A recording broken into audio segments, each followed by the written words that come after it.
Paul. It was Saul that became Paul. Paul kazi yake ilikuwa ni kuua Wakristo. Apostle Paul used to persecute, or his work was to persecute Christians, to kill them. Lakini wakati iko kwenye trip ya kwenda kuua watu, But when he was on his trip to go kill Christians, Mungu akamtokea akamwambia, kuanzia leo Paul, God encountered him and told him, Paul, hautaendelea na hiyo kazi. you will no longer do this work.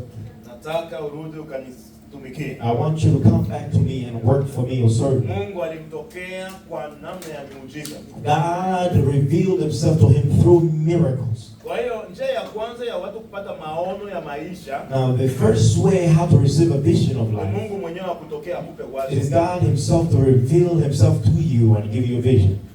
Amen. Amen.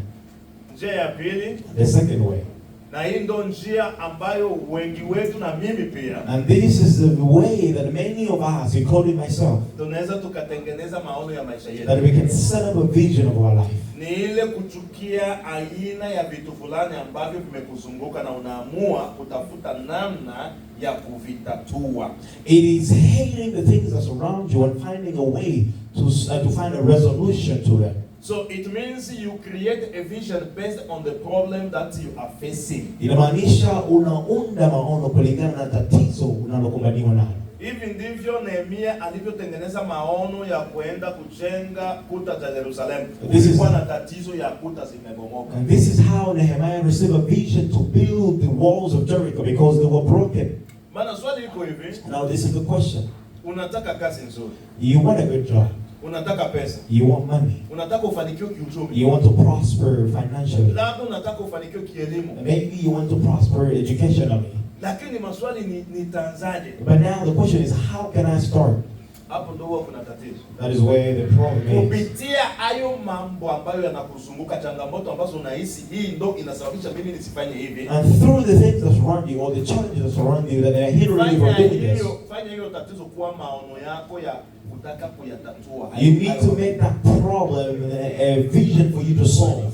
Na pia leo nitawafundisha And today I will teach you ni hatua gani unatakiwa kuzifanya kukamilisha maono yako. what step or tactical step that you need to take to accomplish your Kwa vision. kwanza niko naongelea vitu namna unaweza kutengeneza maono. First, I'm going to speak on how you can set up a vision. Kwa hiyo unaweza kubuni maono. Kitu cha pili nimesema kupitia shida ambazo zinakusumbua. I said, secondly, you can build or set up a vision through the surroundings. For example, kama familia nzima watu ni wa maskini, inabidi wewe utengeneze maono ya kutokuwa maskini na wewe. For example, if your family suffers of poverty, you need to find a solution to rescue everybody from poverty. Kama familia nzima hakuna msomi, inabidi wewe utengeneze maono ya kuwa msomi wa kwanza. If the whole family are not educated, you need to work diligently to be the first person that is educated. Kama familia nzima hakuna mtu ambaye anamtumikia Mungu katika viwango vya juu, wewe tengeneza maono ya kuwa ule mtumishi wa Mungu ambao utatikisa ulimwengu. If in your family there is no one that is serving God at a high level, you need to work diligently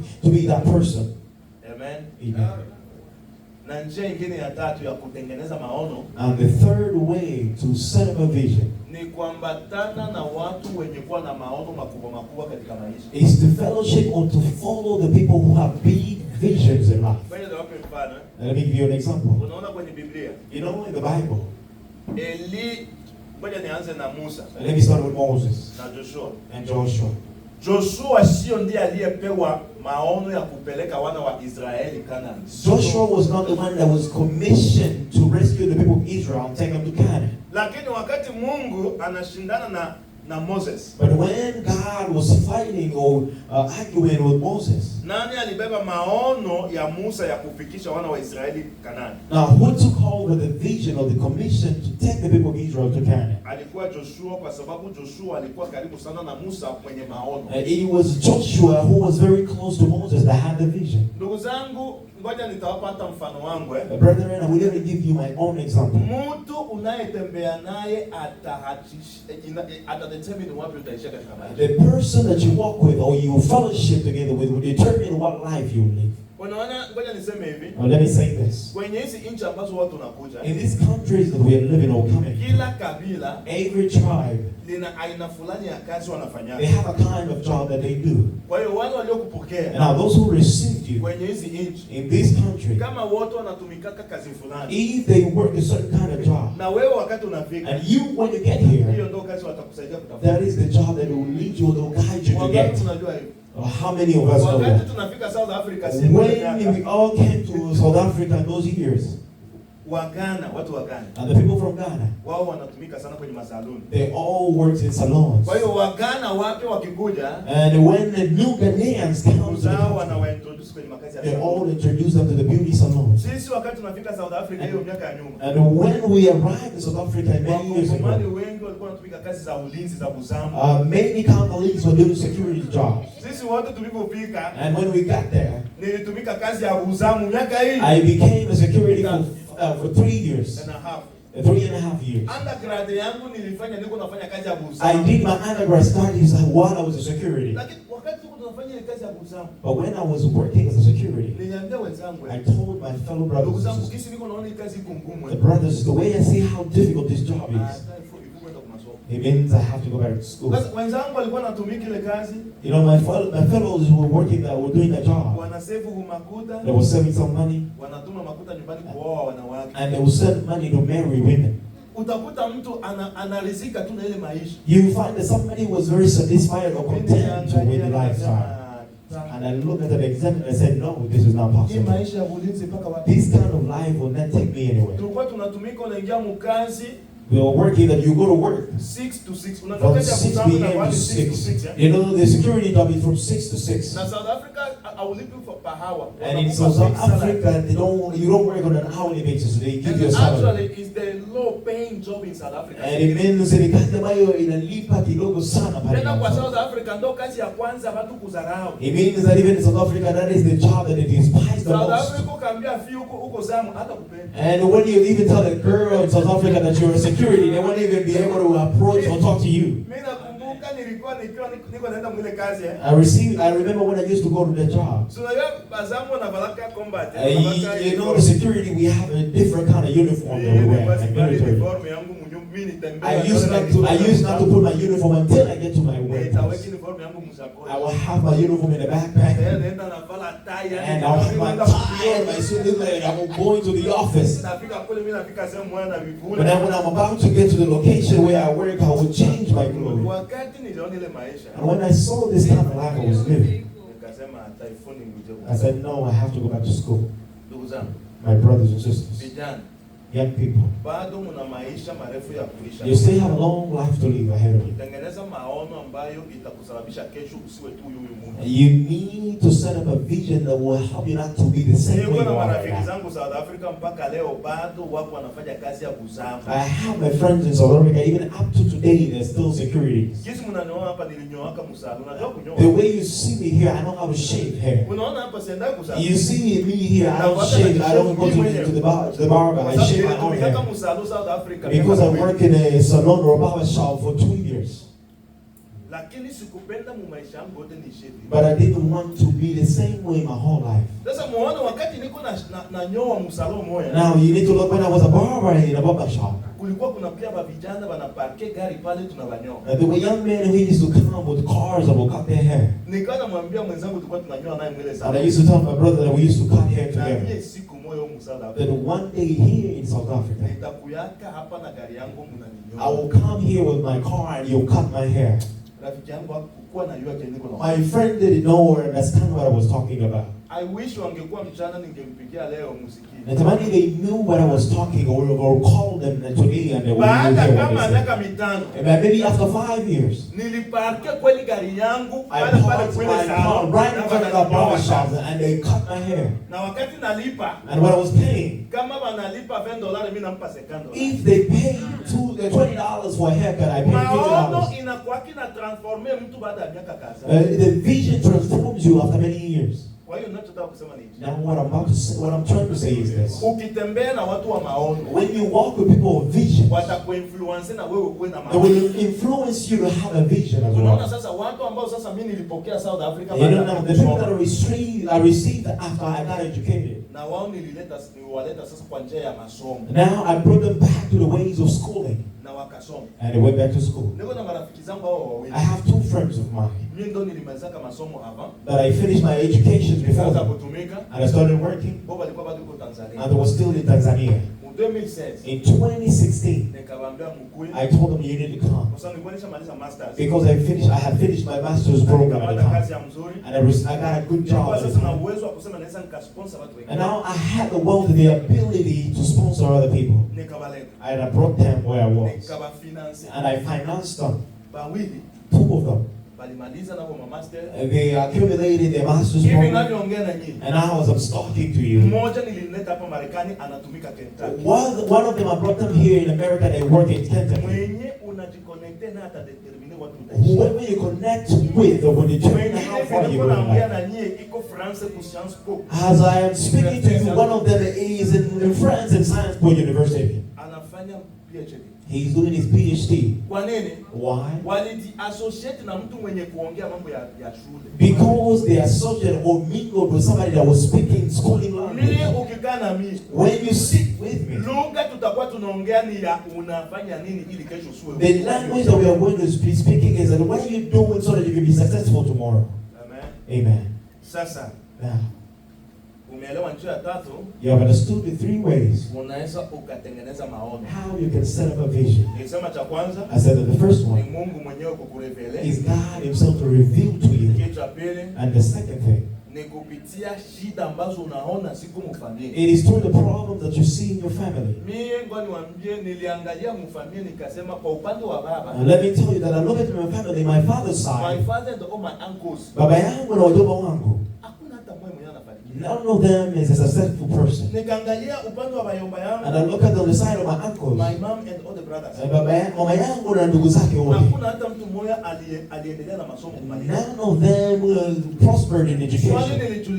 Now the question I asked myself at the time is, what am I going to inherit from my parents? in this life, nitaridi nini kutoka wazazi wangu? They don't have anything. They hawana chochote. So where will I end? Sasa nitaishia wapi? Nashukuru Mungu. Na namshukuru, I thank God. Mu 2005. That in 2005, nili attend service moja ku Dar es Salaam. I attended one service or program in Dar es Salaam. The preacher taught this. Kama you are from a poor family, if kama umetoka kwenye familia maskini ya ufukara, it's not your fault. Si makosa yako. But if you die poor, lakini ukifa maskini, it's all your fault. Ni makosa yako. Wow. Pia akasema, and he said, if you are born from a poor family, kama umezaliwa kwenye familia maskini, you should not also give birth to a poor family. Ni usizae familia maskini pia. Meaning, inamaanisha a rich family, familia ya utajiri should come from you. Lazima itoke kwako au izaliwe na wewe. Sema amina. Sema amina. Vijana, young people, wewe utamani kuwa mtu wa kwanza kuwa na kitu fulani. You need to desire that you need to have something in your family. Hivyo ndio kisi mtu anaanza kuamua. That's how somebody starts to deciding. Yaani kama kuna watu ambao wameona mkono wa Mungu mu maisha yao. If there are people who've seen the hand of God in their lives. Ngoja niwaambie history kidogo. Let me tell you a short story. Labda amuelewi ninapoongelea mambo ya maono. Maybe you do not understand when I speak of visions. Nilikuwa Dar es Salaam. I was in Dar es Salaam. And I was a teacher. Na nilikuwa mwalimu. Mu 2005 until 2008. Kuanzia 2005 hadi 2008. Nilikuwa nafundisha. I was a teacher. Something happened in 2007. Jambo lilifanyika 2007. Nilipata kazi ya kufundisha French ku University of Dar es Salaam. I was hired to teach French at the University of Dar es Salaam. Na nilikuwa tu na diploma there. And I only had my high school degree. They hired me because I was from Congo and I could speak a good French. Waliniajiri kwa sababu nilitoka Kongo na nazungumza Kifaransa kizuri. Now after 3 months in that job. Na baada ya miezi mitatu kwenye kazi hii. Walikuja wakapata mtu mwenye kuwa na degree in French. They found somebody that had a degree au ana cheti kwenye Kifaransa. So they fired me. Wakanifuta kazi. because they got someone who have higher Kwa qualification. sababu walipata mtu ambaye ana cheti cha juu kuliko. Wakati nimefukuzwa kwenye ile kazi, When I was fired from my job, niliumia sana. I was hard. Lakini nikajiuliza hivi, But I asked myself this. how many opportunities nitalusi kwa sababu ya kuwa na qualifications za kidogo? Ni fursa ngapi nitapoteza kutokuwa na vyeti au kufaa? Nikaja kuona And I came to see, kutokuendelea na elimu vitaendelea kunisababisha kupoteza fursa. without furthering my education will make me lose the Maono opportunities. yangu ya kuenda South Africa ilikuja as a result of being fired from one job. My vision to go to South Africa was a result of being fired au kufuta kazi kwa Nikaamua nyingine. kwamba inabidi kwa namna yote niende niongeze. And I decided that with all means I have to further my education. Nakumbuka ilikuwa ni 24th September And I remember that ilikuwa ni tarehe 24 mwezi wa 9 2008. mwaka wa 2008. Nilikalaka chini, I sat down nikaandika vitu vyenye mimi nitakaka kwa maisha and yangu. I wrote down everything that I want to be in my life. Na wakati naandika ile maono And when yangu, I wrote down my vision, nilisema phase ya kwanza ya hii vision yangu I said that my first vision is to go to school. ni kuenda shuleni. Ngoja niwape wakati sasa nafika South Africa. Now let me give you when I arrived in South Nilikuwa Africa. sijuani hata na mtu hata huyu I mmoja. didn't even know a single person in South Africa. Nakumbuka wakati nafika South Africa siku I ya remember kwanza. when I arrived in South Africa for the very first day. Unaona ile mnatoka mbisi You know when you're coming out of the bus, the station, bus station. I didn't know where to go. Sikujua kwa kuenda. Contact yenyewe nilikuwa nayo. And niliwajua the contact that I had. Walikuwa wapokee simu. And when they were receiving my calls. Nikaanza kuenda kule kwenye watu wa mingi biko wanaenda. And I started going where many people, or most of the people were going. Hivi ndivyo nilifika South Africa. That is how I started in South Nilikuwa Africa. sijui kwenye niko naenda. I didn't know where I was going. Nilipotembea kama 15 minutes. But when I walked about 15 minutes, Kulikuwa na park. there was a park. Nikaingia mule park. I went into the park. Nikaenda kukaa mule park, ilikuwa around 10 a.m. And I sat down in the park around 10 a.m. in the morning. Mungu anatengenezaka njia wakati unaenda kwenye ujumbe. Now see how the Lord prepares a way when you go where you don't Wakati know. nimekaa mule park na kabegi kangu. When I was sitting in the park with my own little bag, Alikuyaka mtu mmoja yuko naongea kusimu mu Kiswahili. somebody came who was speaking in Swahili South Africa. in South Africa. Ndivyo nilivyofika South Africa. That's how I arrived in South Africa. Nikamwendea ule mtu. And I went to the brother Nikamwambia bwana mie. and I told him, brother, you know Nasikia me. unaongea Kiswahili. I hear that you speak Swahili. Je, uko Mkongomani? Are you a Congolese? Akasema ndio. He said yes. Na akaniambia kabila lake. And he told me his tribe. Nikamwambia na mimi kabila And lake. I also told him his my Tena tribe. alikuwa ni mtu wa kule kwetu territory ya nania. Mimi ni wa Fizi, yani wa territory ya Uvira. And he came from this a different territory. I'm from Fizi. He came from Uvira. Nikamwambia hivi bwana, And I mimi told nifika him, asubuhi. brother, you know, I came here this morning. Sijuani na mtu. I do not know anyone. Yeye akaniambia, And he told me, niko na ndugu yako najuana naye. I have your relative that you know. Kwanza nilimuuliza mimi nakuwa kama na member wa kanisa fulani, niko natafuta address ya kanisa fulani. And I told him first that I am a member of this church and I'm looking for the Yeye akaniambia address. sijui kwenye kanisa hiko, but I know someone who goes to that church. He told me, I don't know where the church is, lakini Muone jinsi nilifika South Africa. Now see how I arrived in South Africa. Maono gisi anakuwa anatengenezea mtu njia. The way the vision sets something away Ule from bwana you. akaniambia bwana mwitu bwana nichui kwa. This brother told me, let me call this brother, I know where he Ule is. bwana. He called the brother. Ule bwana akamwambia niko kazi lakini bibi yangu kwa nyumba. And the brother told him that I'm at work, but my wife is at home. You need to take him there. Huyu bwana akanilipia ticket. This brother paid for my ticket or fare. Akaingia na mimi mobisi. And he went with me in the Mpaka bus. akanipeleka kwa ule bwana. And he took me to the home of this young man. Nitawaambia surprise, the surprise I did to this guy. Nikamwambia labda nimemshangaza huyu ndugu. Like 7 years later when I made money in South Africa. Miaka 7 baadaye nilipopata pesa pale South Africa. Kulipa watu ambao waliwahi kukusaidia. Rewarding or repaying those who helped you along I the way. surprised that guy with millions. Nilimshangaza na milioni. When he wanted to marry. Karibu kuoa. Hakuamini. He didn't believe it. But let me tell you. Lakini yote niwaambie. Hakuna kitu naweza nikamfanyia yule kijana. There is nothing I can do to this young man. Ambacho kina thamani That is very valuable. ya kile kitu alinifanyia. Equally to what he did for me. Ule bwana akanipa sehemu ya kuwa nalala kwake. This brother gave me a space or a room to sleep in his home house. I was sleeping on the couch. Nilikuwa nalala pale sebuleni on the couch. South Africa. In South Africa. For those 3 months. Miezi mitatu. Mpaka jinsi Mungu alinisaidia nikapata ile kazi ya kusantini. Until when God gave me the job as a security officer. Hello. Amen. Maono ni nini? What is vision? Maono ni ile kutaka kuwa vitu fulani kesho hata kwamba hauna kitu leo. A vision is wanting or desiring to be something tomorrow. Swali ya kwanza kwanza aliniuliza yule bwana aliniuliza ulikia nini ulikia kufanya nini South Africa? The first question that they asked me by this brother is that why are you here in South Africa? Nimwambia nakia kusoma. And I told him I'm coming to go to school. Mtu mwenyewe anakia kusoma na kiaka kisi ulikuwa. And he asked me, as somebody who's coming to get educated to go to school, and you don't come the way you came, how can you go to school? Hauna pesa? You have no money? Nikamwambia mimi niko tayari kufanya kazi yoyote ile nisome. And I told him that I am willing to do any kind of job so that I can go to school. Na ndio kisi nilifanyaka. And that's what I did. Na ndio maana mimi nakuwa na furahi sana kushare ushuhuda. And that's why I'm very happy when I share this testimony. Kwa sababu ndugu zangu haiko rahisi wewe mwenyewe upate tu motivation ya kujituma kwa masomo. Because my brother, it's not easy to find self motivation to go back to school, to start the first grade until the finish. And finish your master's until your PhD. Wewe mwenyewe kujituma. You yourself self-motivating yourself. I say it is only God that encourages or motivates you. I am the only one person, one of the people that God used me from zero.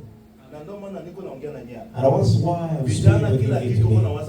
That the young people, anything that you're thinking of in your heart, take action. If you're going to accept kuchukua hatua. Sasa cha mwisho. The last thing. How now do I implement my vision? Ni namna gani utafanyia kazi maono yako? Kitu cha kwanza. The first thing. Andika maono yako chini. Write your vision down.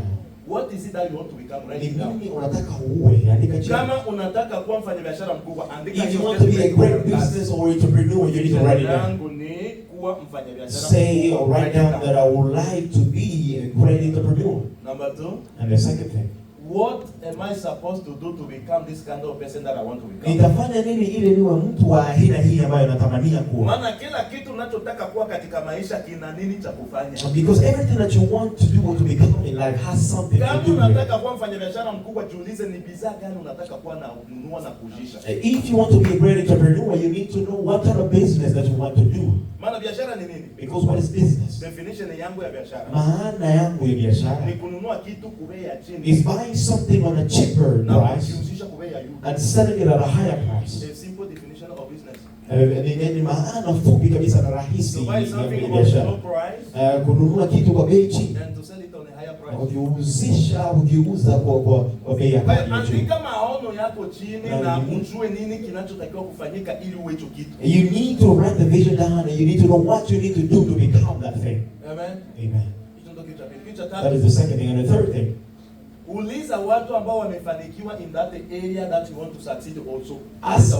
Ask those who've been successful or succeeded in the same business area you want to be.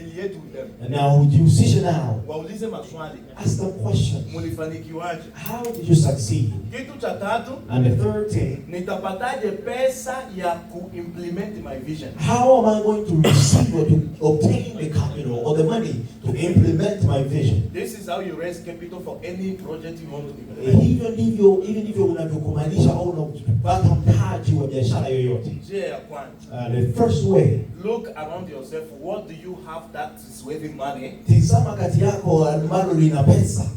Unaona mara nyingi tunapotaka kuanza biashara. You know, most of the time when we're about to start a business. Unapotaka kuanza kitu chochote. When you're about to start anything. Usianze kuanza big. Don't start thinking of starting big. Ndugu zangu, kama unafanyaka biashara $1,000,000, you cannot do a business of $1,000. If you haven't operated or run a business of $1 billion business, you cannot start like that. Amen. Amen.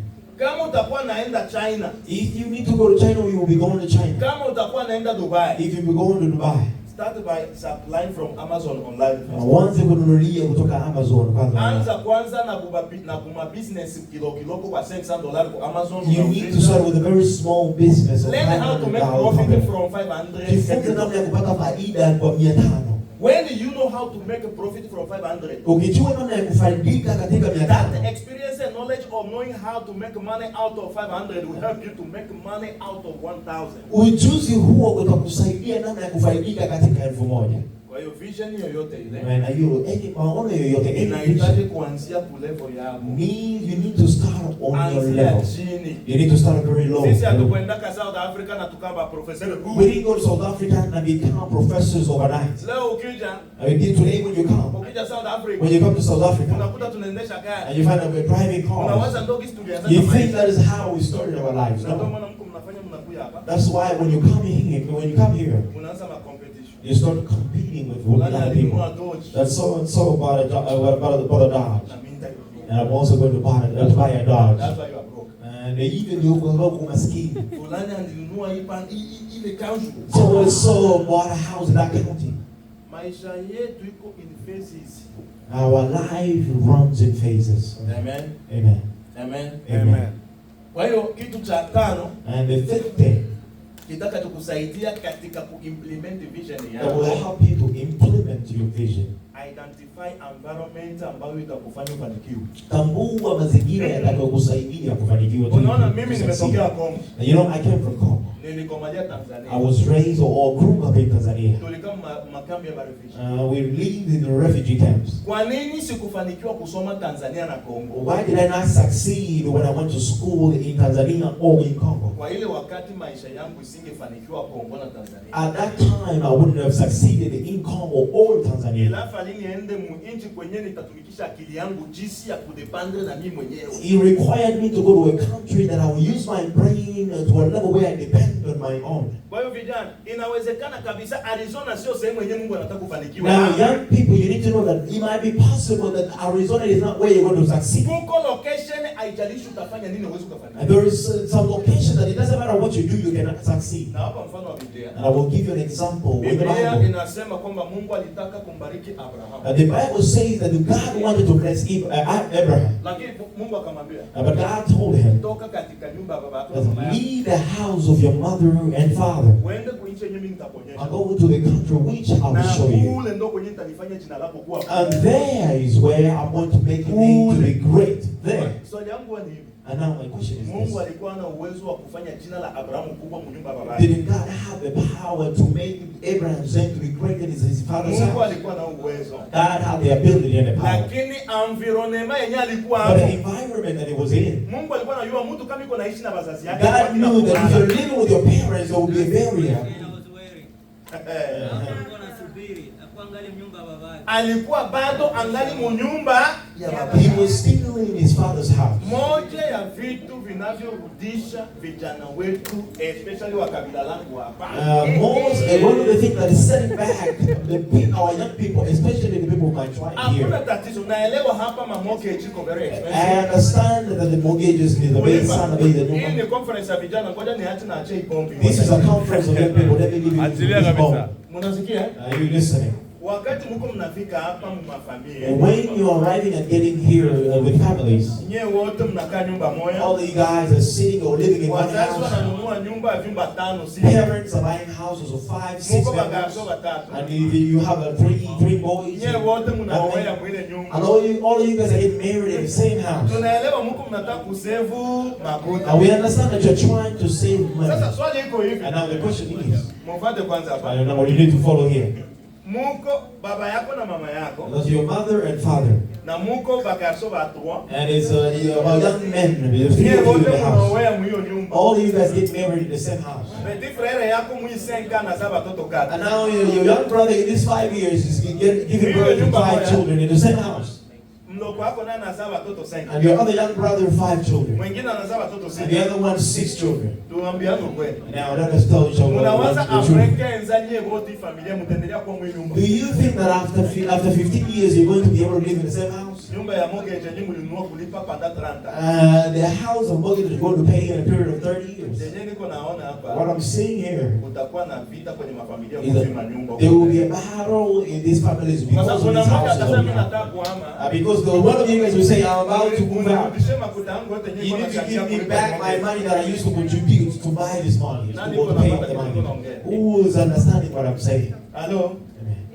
Pia, also, vijana, young people, najua ndugu zangu wanaweza kaniua nikiongea mambo. I understand that my people might kill me if I say something.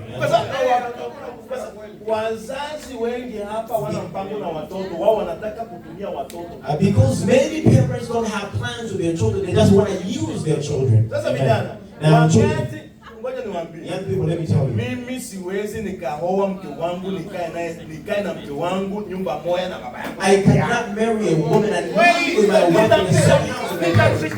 How am I going to touch my wife? Maana mimi kwangu napendaka Because mtu when I'm in my house, I want to lift up my woman. I need to see him in the kitchen. We have it everywhere. Tunafanya vyote mahali pote.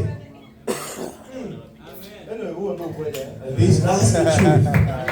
Lakini pia naelewa wale ambao kwa sababu ya hali ya maisha ya hapa. But I understand that those, because of the situation, the condition of this life here. Lakini vizuri mwe mnajipanga unaenda kupanga nyumba yako. But it is good if you rent your own apartment or you buy your own house. Na waza niishie hapa. Let me share here. I would like everybody now to prepare themselves and ask questions. All right. Who has a question? Do you guys need 2 minutes? Now you can ask any kind of questions. Amen. Amen. Yes.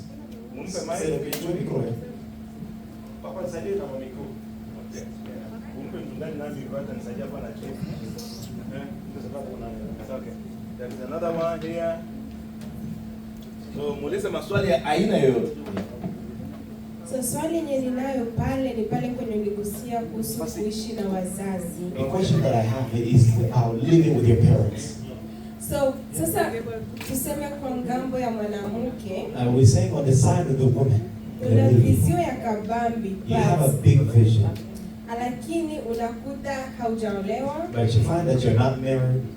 And what if kama ile vizio yako inakubidi wewe utoke nyumbani kwa babako na mamako? Is that possible? What if hiyo maono inakubidi utoke nyumbani kwa baba? You need to leave your father's or mother's house. Is it possible? Was it kind? Let me start. So that's a very good question. Ni swali nzuri kabisa. Niko dada sijaolewa. If I am a young lady, I'm not married, I have a vision. Lakini maono yangu inahitaji nitoke nyumba. But my vision requires that I leave my parents' home. Nitaijibu katika context mbili. I will answer in 2 contexts. Context ya kwanza. The first context. Culture yetu sisi wa Kongomani. Our culture as Congolese people. Na wa Africa in general. And also as the Africans in general. Mtoto wa kike mwenye hajaolewa. A lady that is not married. In most cases. Kwenye wakati mingi sana. Atoka kitu nyumbani aenda anze maisha yake. You can't just leave your parents' home and start your own life anyhow. Kikacha. And culturally. Inakuaka inaleta picha ambayo sio. It brings a negative vision or a negative image. Like ni mazingira gani ninafanyaka fie atoke kwao. But what environment or what pressures the lady to leave their parents' home? Now this is the secret I'm giving you. Kama unataka unaona kabisa nyumbani wanakuzuia mambo yako haiendi. If you see that at home they're preventing or they're blocking you from prospering. Sasa kuna miaka pia fia anaweza kafikia hata kwamba uko single lakini ushakuwa mmaisha matranscenka. There is an age where when you're still single, you might be 35, 32, you know, going to 40. Even if you're 36 and not married, and you better be kijana. Mazingira ambayo unaweza ukatoka nyumbani ni ya kutafuta kazi. The environment that will lead you to leave your parents' home is when you're seeking for employment in a different state. Na wape sababu ya wewe kuhama umepata kazi nzuri. And you need to give them a really good reason that you've gotten a good job. And then the one say that you've just decided. Especially wakati bado uko single. Haswa wakati bado. Kwa wanaume wengi wakati wanataka kuoa. Because many men when they're about to get married. Wanampa mwanamke mwenye anatoka kwa wazazi directly 80% of responsibility kwamba ni mwanamke wa kujiheshimia kama anatoka kwa wazazi. They qualify the woman who's coming directly from their parents 80% qualification. Wakasema mingi bakiuliza ule fia anakuwa anaishi yeye mwenyewe mu kilitire yetu deja wanajua yeye ule ni kila like. Most of the time when men ask you if and they know that you live on your own, they say you're from the streets, you belong to the streets. And then we don't want to lie to each other so we can go astray. We don't want you guys to lose the market.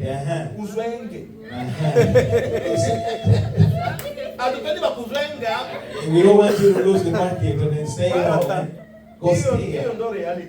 That is the reality. Unless kwa sababu najua badada wengi anapata kazi in another state na ni kazi nzuri. I know many ladies they get a good job out of state. Question wakati watu wanataka kuoa wanakuwa wanajiuliza kwa nini huyu. But there will be a question when they're about to marry you. Why this one? Decided to go and live on their own. Mchungaji, karibu sana. Amen. Wacha jibu kwanza. More question kwenye hiyo question? Wacha jibu ile swali kwanza. Asante sana. Nilikuwa nataka niongezee. I just wanted to add.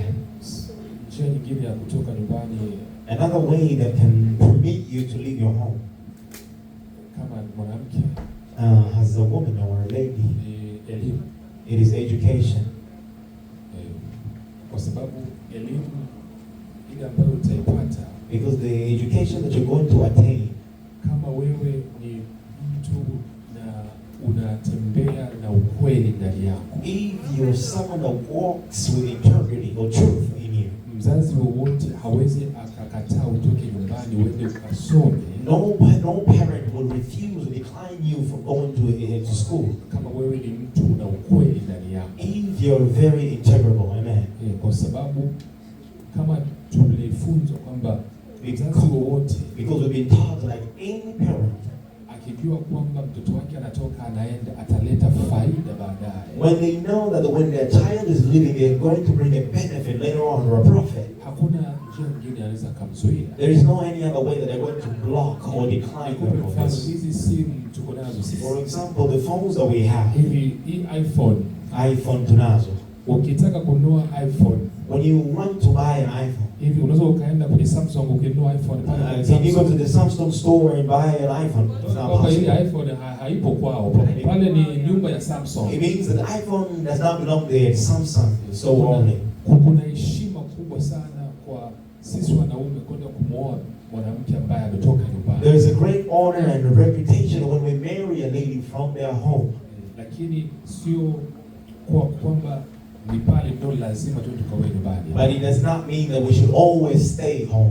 Cha msingi uwe mkweli. Most important, you need to have integrity. Maana yake unatembea kwenye njia ya utakaso. It means that you live in righteousness. Hapana mambo ya nyuma ya nyumba, vijana wanapita. Those kona. Kwa sababu sisi wengine tulienda kuoa. Because when we are marrying a woman, tukaenda tukaona wanawake and they will see that women walikuwa na bad credit.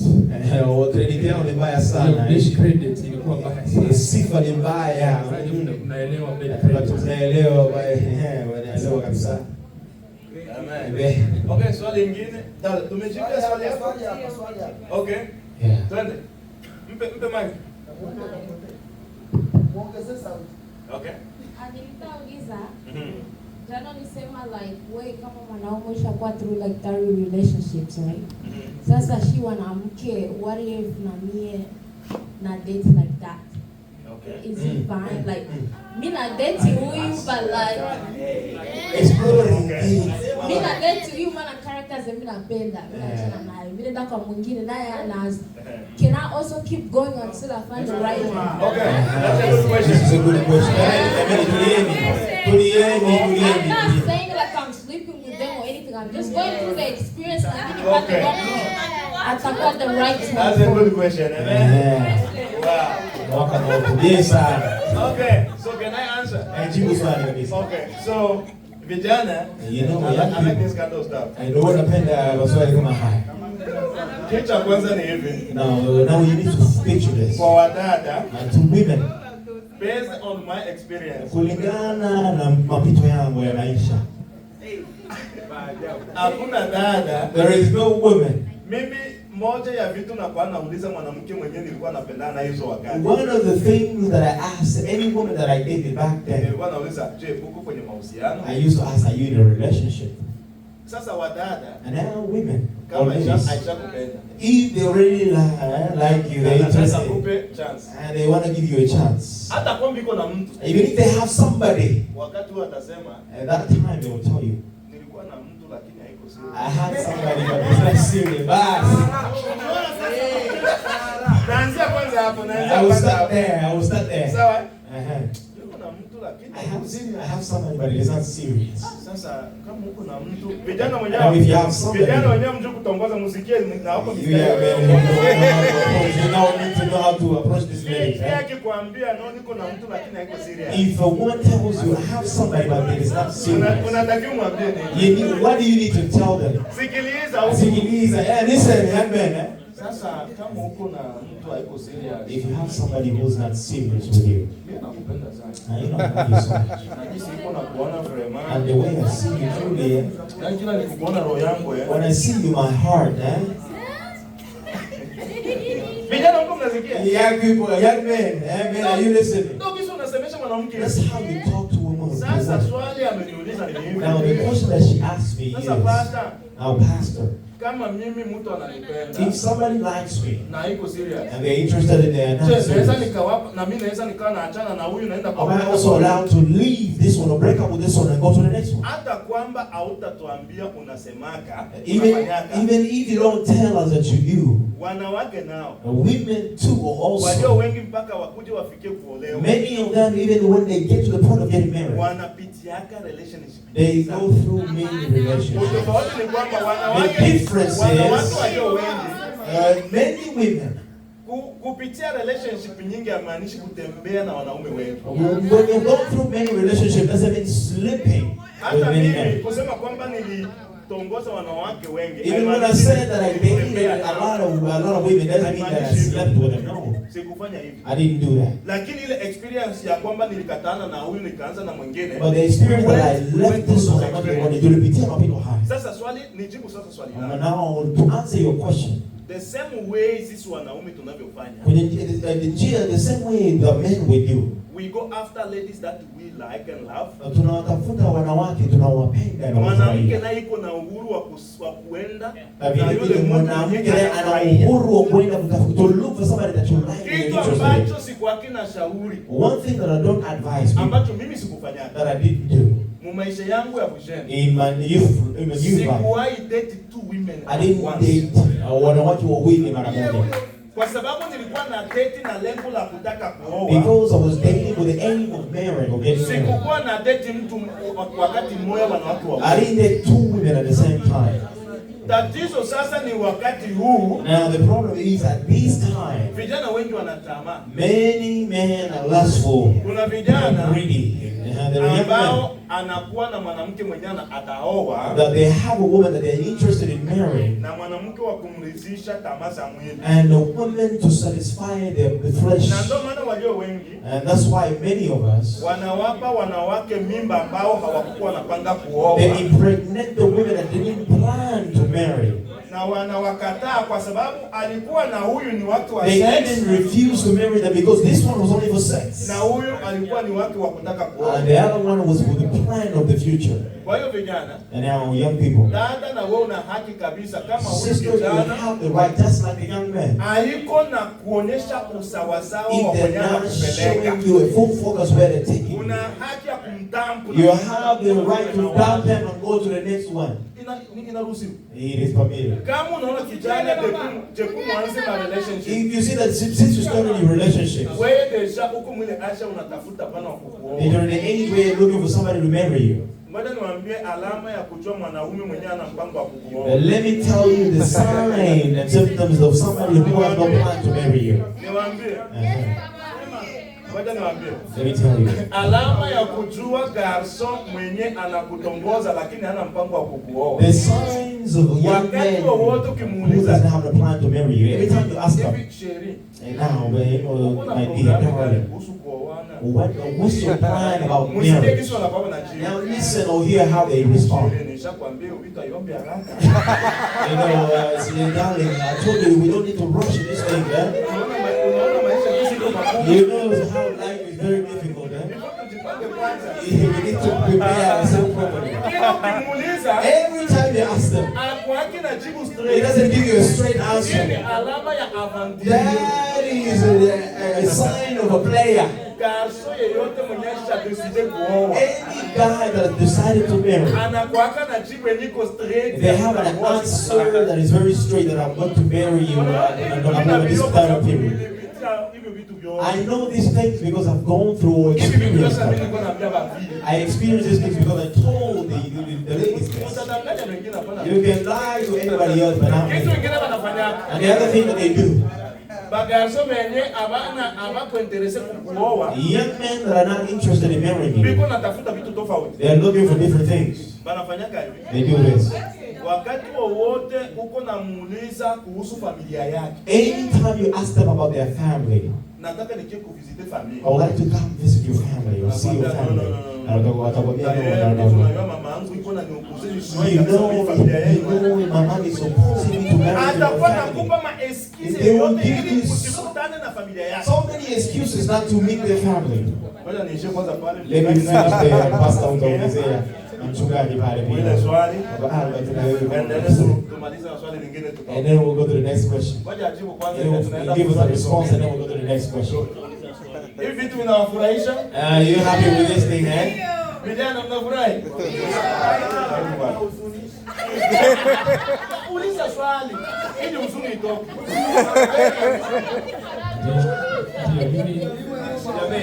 Let's keep it going. Guys, let's keep it going. Kama na yeye kama mwanamke anaruhusiwa kuenda. Hey guys, let's keep it down here because we're getting kind of loud. Tuwasikiwe. Ndio, mimi naungana pamoja na mchungaji kwamba jibu ni ndio. I agree with the pastor here that the answer is yes. Kwa sababu, and for a reason being, wewe ni mwanadamu pia. You are also a human being. Una haki ya kuchagua. You have the right to choose. Tena narudi kule cha muhimu ni kwamba uwe mkweli. I'm going back to what I said. You need to be truthful. That's the most important thing. Kwa sababu moja kama tulisema tabia ya Mungu, and I say that according to God, Mungu hata kama ni mkubwa sana hatumuelewi, even if he's the greatest and we don't understand him, lakini ukubwa wake pia Mungu yuko simple sana. But his greatness, he's still simple. Kwa sababu anatembea na ukweli. Because he walks or he works in truth. Ukweli ni kitu simple sana. Truth is something very simple. Hakuna makona. There is no kona and meandering, no.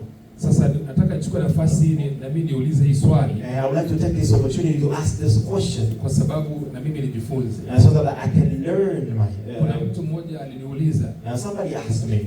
Akasema, kaka, hivi nikiwa ndani ya ndoa. And he said, the brother, when I'm in my marriage. Na mke wangu. And my wife. Ana ubovu fulani kimwili. Has some weaknesses, especially with their body. Na hawezi kutimiza and they cannot fulfill their sexual responsibility. Nitafanya nitamkimbia, nitamwacha. What can I do? Should I run away from them or what do I need to do? Okay. Wow, that's a good one. Hiyo ni swali nzuri sana. Vijana mpate swali. Young men and young ladies, you need to hear this. Unaona mimi kwa neema ya Mungu mchungaji. You know by the grace of God. South Africa na kanisa. In South Africa I have a church there. Kanisa kubwa. A very big church. Na haya ni baadhi ya vitu ambavyo ninatatua kila wiki. And this is one of the things that I solve every day or address every day. Naomba nijibu swali la mchungaji. Let me answer the question of pastor. Inawezekana ukaolewa. It is possible that you get married. Mume wako haiko na kuridhisha kukitanda. And that your husband is not satisfying you in bed. Au mke wako haiko na kuridhisha. Or your wife is not satisfying you in bed. Nishatatua kesi moja South Africa. I addressed to solve certain cases in South Africa. Kijana mmoja. That one young man. Ambaye yeye. That he himself. Ili asikie kwamba amepata sex. For him to feel satisfied sexually. Ilikuwa inabidi anaenda kwanza kutembea na wainje. First he needed to go and sleep with somebody on the outside. Ndio anakuja ndani. And now comes and sleep with their wife. Akaja akaniambia tatizo. And now he came and told me this problem. Mchungaji, what can I do, pastor?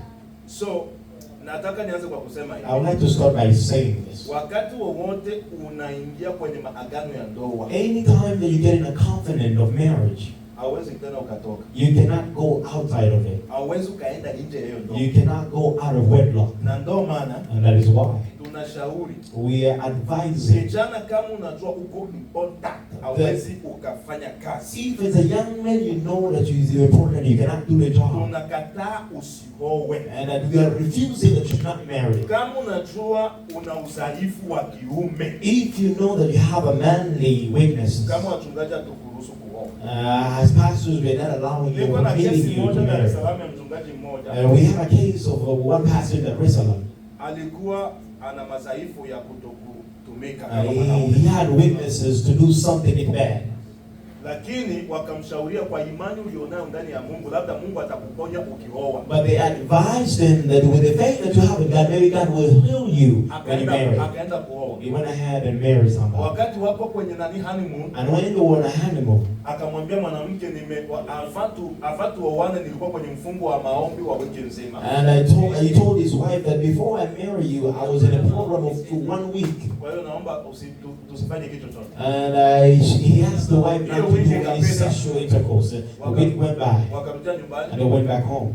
Mwanamke anaenda bafuni, anakuja amechandaa, mwanamume hakuna kugusa. And the woman will go to the bathroom, shower, and come out ready, but the man will not touch her. Baada ya wiki ya 3, and after the 3rd week of marriage, mwanamke akaamua kuwa like this. The woman decided to be radical, crazy. Fight katokea kule chumbani. Wakapigana pale in the bedroom. Akaamua tu amwambie mwanamke ukweli. And he decided to tell the woman the truth. Mwanamke alimwambia, and the woman told him, I'm sorry. I am so sorry. I can't marry you. Samahani kwamba siwezi kukuoa. Mimi siwezi nikawa kwenye ndoa bila sex. Because I cannot be in a marriage without sex. Mtapataje watoto? How am I going to get tears? Kwa hiyo haturuhusu mtu yeyote kuoa mwanamke wakati unajijua kabisa. We do not allow anybody to marry any woman if you know you're not married. Embarrassment, bora usiende kuoa. To avoid shaming yourself, you need to avoid marriage. Sasa swali ni kwamba, lakini the question is, uko mzima, you are fully functional, lakini kuna kuwaka na matatizo ya performance. but there are deficiencies in your performance in Kwa upande wote mbili. in all the sexes or genders. Maana madhaifu ya kitanda haiko tu kwa wagarso. Because deficiencies in bed is not only to men alone, Kwa but it's wadada also to unaona women. tu wanapendeza tu. You know, women that you see, they're looking beautiful and looking good. Hakuna kitu. But when it comes to matters of bed, they don't know Sasa nothing. swali ni hivi, nitafanyaje nikishakuwa kwenye ndoa? And now the question is, what should I do when I'm in marriage? That's the answer is, inabidi kuvumilia na kuomba Mungu akupe neema ya kumvumilia. You need to be patient and ask God to give you the Kwa sababu patience. hakuna ushauri mwingine wowote tunaweza kukupa tofauti ya kukuombea Mungu akupe neema ya kumvumilia kisa. There is no any other advice we can give you other than having God give you the patience. And one thing wanaume wenzangu is that my fellow men na wadada and my sisters, jifunze kujifundisha, soma vitabu, angalia ku YouTube, uwe tayari kujifunza vitu ambavyo haujui kwenye nyumba. You need to be ready to learn and do your own research on the things you don't know about marriage. Maybe pastor. Niko nafanya hizi conference na mke wangu. I'm doing a conference with my people. Na ulizaga mke wangu, I asked my wife, how do you want it? unaitakaje? Je, na kwa hata niko nakupa je unapenda? Am I giving you what you want? Vijana mnasikia? Young men, are you listening? Tunapata tunaongea na mke wangu. I talk to my wife. Na akiniambia, And when she tells me, na kwa hata willing to try what she told me to do. I'm willing kujaribu yale ambayo ananiagiza mimi ananiambia. Ona sasa nyewe dada ya Kongo. And now look at you, the young people of today. Niache mimi siko malaya mimi sio niache mimi. Hey, just let me know I'm not a prostitute dancing. Wewe uko nakwambia mimi napendaka hivi. And the man is telling you, I want this like this. Napendaka hivi. I like it like this. Uko nakwambia mimi niko malaya. You see me, I'm not a prostitute. Bata kubeba bwana kazi yake. You will take your husband. Kwa hiyo tunachoshauria, And now we are advising vile venye ujui that whatever you don't know, you need to learn. vijana wakati utaolewa, samahani sio ndoa, sio semina ya wanandoa. Ladies and gentlemen, when you marry, Wakati utaolewa, when you marry, uwe naongea na partner wako you need how you want it. you need to speak to your partner how they like you when they Bwana date. mke wako vipi, ongea na bwana yako. Zungumza, to speak to your wife, Na speak to vile your vile husband. unaona huyu bwana anaweza kabadilika. And what you see that this man cannot change or improve on. Dawa inakuwaka ni kwamba mkichwa yako, mwakili yako leo kwamba Your brain, the medication is that you kwa understand. sababu tatizo ya hii mambo inakuwaka ni mindset The yako. problem is the mindset. Ukishakuwa na ile mindset ya no fulani ndo alikuwa anatembea na mimi pia huyu. And when you have the mindset that so and so, thinking, if you have the thought that so and so used to please me hata bwana properly, yako afanye nguvu ajaribu kuimprove, wewe akili yako isha shift. hautakuwa tena kwa Bwana. It doesn't matter how much your partner tries to please you, your brain or your mind will be to your ex. Naelewa kwamba huyu mwenyewe mimi nimeoa ndivyo alivyo, ngoja ni manage what God gave me. And now this one, the young man, you need to say, this is the one that I marry. I need to be able to manage what she gives me. Even in marriage, there is nobody who's perfect. 100%. You will be better in this area, and the other one will be better in the other area. What is needed is that you need to do things fully knowing that I have weaknesses, he has weaknesses.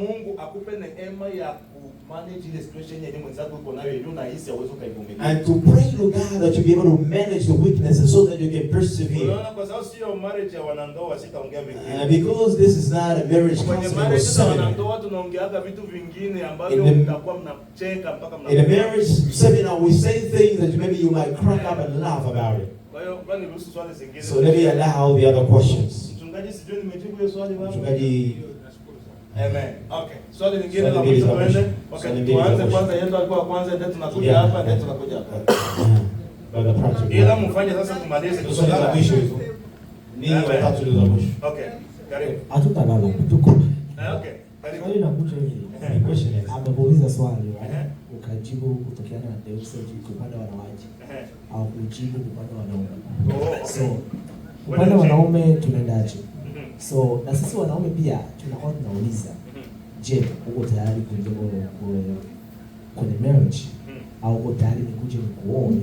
Nasikia kuna wanawake wanasemaka kuna wanazingua kidogo. Nasikia kuna wengine wanawake nao wanaona zingua.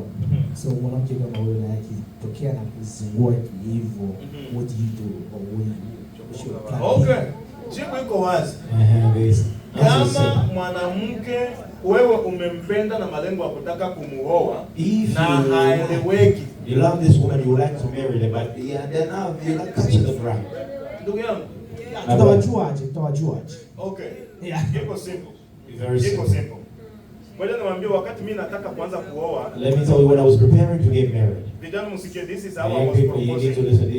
Even niliomba mkono wa ndoa. Nilimwambia kama mke wangu hivi. I told my wife this. Nataka nikuoe. I want to marry you. And the first day, katika kutaka kuoana, and then the first day when we met, kuna process tatu. There is 3 processes, so 3 phases. Process ya kujuana. And there is talking stage of knowing one another. I know you better, you know me better. Na kujua vizuri na najua vizuri. Tunaenda kwenye stage ya pili. And now we go into the next stage or the next phase. Stage ya uchumba. And the courtship, we're going to courtship stage. Stage Ya uchumba. And the courtship stage. The advanced stage ya kujuana. And the advanced stage of knowing one another. Nikirizika na wewe kwenye uchumba na unarizika na mie. If I'm satisfied with you in our courtship. Tunaenda kwenye stage ya tatu ni ya kuoana. Now we go into the next stage, which is marrying one another. Ndio nilimwambia hata mke wangu That is what I told my wife for the first time. To the point. Nilikuwa wazi kabisa na maoni. Nikamwambia tuingie mu stage ya kwanza ya kujuana. And I told her we need to go into the first stage of knowing, the talking stage. Now this is how you need to speak simple, straight to the point. To the lady. You need to be very straight to the point. Wakati sasa ya kujuana unamwambia ili tujuane vizuri na vitu tunakutana, tunaongea. During the talking stage, you need to let them know that we need to meet, we need to talk, have conversations. Second stage ya engagement. And then if we work how we'll go to courtship. And now the woman who is not interested in marrying you, when you tell them that you want to marry them, they will tell you that I'm not ready. The first sign is that a lady will tell you I'm not ready. And I will ask them, baby, why? No, it's not like that. I don't feel ready. It's you. Young man, let me tell you. And the ladies, you need to listen. A young man that wants to marry and he loves you, he is so swift wanting to marry you. He will be putting deadlines. And even the women that really loves you, I want to get married by you. He will be asking you, what are you planning about our marriage? If they're not asking you those questions, run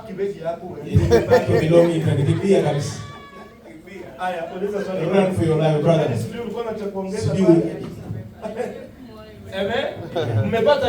You are not get that? Nataka niongezee tu kidogo. I would like to add something.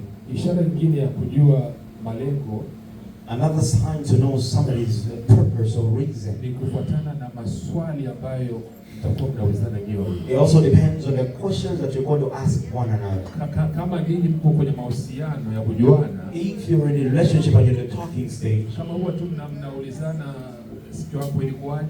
if you just ask how was your day, familia ilikuwa zipa, how is the family, leo ulikula nini, and what did you eat today, kila siku, every day, kwa miaka mitano, for 5 years, hapo hakuna swala lolote. it means there is no end goal there. Lakini kama utakuwa kurushiana maswali mazito, but if you're going to ask those difficult questions, swali kama as a question like hivi bwana Johnny, like brother John, miaka mitatu kuanzia leo tutakuwa wapi? 3 years from now, where we will be? Unaona hiyo swali? I don't know if you understand the question. Inataka ijue vision ya hii tunaenda wapi. This question allows you to see the vision of where you're going. Hatuko pale tu sijui kutupiana ma emojis ya kiss na nini. We're not there to send each other emojis, kisses, and laughing emojis and all that. Kama ni kitu kibaya, ni kitu kizuri. It's not something bad, it is good. Na niwaambie ndugu zangu, kaka zangu ambao mjaoa, I'm also telling you, my brothers who are not married, ndoa ni furaha sana. Marriage is happiness. Hata niseme hili, hata kama tu mkutano wa kwenye ndoa, even if we're not teaching about marriage, kuna raha kwenye ndoa pamoja na Yesu. There is enjoyment in marriage with Jesus. Enjoyment kubwa sana. There is a big enjoyment. Tuko kama watoto wa miaka mitano. We are like 5-year-olds. Sawa sawa. Amen. Mimi nilimwoa mke wangu nilikuwa na miaka 27. I married my wife when I was 27 years old. Leo na miaka 36. And today I'm 36 years old. Lakini bado tukiongea tu kama tuko bado mateenager au majuzi tu. When we speak like teenagers. Kama wajana tu. Usiwe na hofu kabisa. Do not be worried at all. Na unaona nikiongezea kwenye mchungaji amesema. And if I add to what he said, hiyo raha kwenye ndoa ni kama umeoa mtu ambaye mnaendana naye vizuri. That happiness of marriage is if you marry somebody that you get along with. Amani kwenye ndoa na raha kwenye ndoa ni maamuzi ya wanandoa wao. Young people, peace and happiness in marriage depends on the two. Mimi wakati mimi nilioa mke wangu You know, when I married my wife, nilijiambia mimi mwenyewe, I told myself nitajiforce kuwa bwana wa mzuri that I will force myself to be a good husband to her. Nikaanza, unajua sisi wanaume wa Kongomani, And you know, you as men, the Congolese men, wamingi wetu hatujui kumanifeste mapendo kwa many of us do not know how to express love to our women. Bwana wa Kongomani anaonaka mzito kumwambia bibi yake na kupenda. Our Congolese men, they fail, or they find it very difficult to tell them that I love you. Wa Kongomani wanakuaka wazito Our kuambia bibi na Congolese men, they find it difficult that they Wakongomani wanakuaka wazito kununulia mke wake mazawadi ya they kupata even find it difficult to buy gifts as presents. Mungu wangu kisa natamani bibi yangu angekuwa. Amen. Kama natoka kukazi, If when I come back from work, kama sina pesa, if I don't have money, nitanunua hata bongo. I will buy even candy. I put it in my pocket. Wakati mimi narudia kunyumba, When I go back home, na mbongo yangu mkuu, with my candy in my pocket, nitakuwa niko natembea, I'll be bouncing around and walking, and I find my wife seated there. namwambia bibi yangu nikuletea And so says, I brought you a gift. nikimpiga tu, And when I greet her like that, anakuwa ni bongo. as she sees it's a candy, Anaanza kucheka. and she starts laughing. Hata kwamba alikuwa katika Even if it is not a big thing, ile act tu ya kuonyesha na the mkumbuka. act expressing that you remember or miss them. Wale niwaambie sio wenyewe tulioa. Let me tell you that as that are married, Ukifanyia bibi yako vile, when you do that to your wife, hata wakati unaenda ukitanda kule, even when you go to bed, vitu vitakuwa tofauti. things will be different in bed. Vijana mnasikia? Young man, are you listening? Bafi, ukiona garçon haiko na kununulia kado na bado mkubwa mfiancé. If you see a young man is not giving you gifts during your courtship, Unaolewa na bandi. you marry a bandit. Kama kijana akupe makado wakati If they are not gifting you, you're marrying a crook. hiyo ni hatari.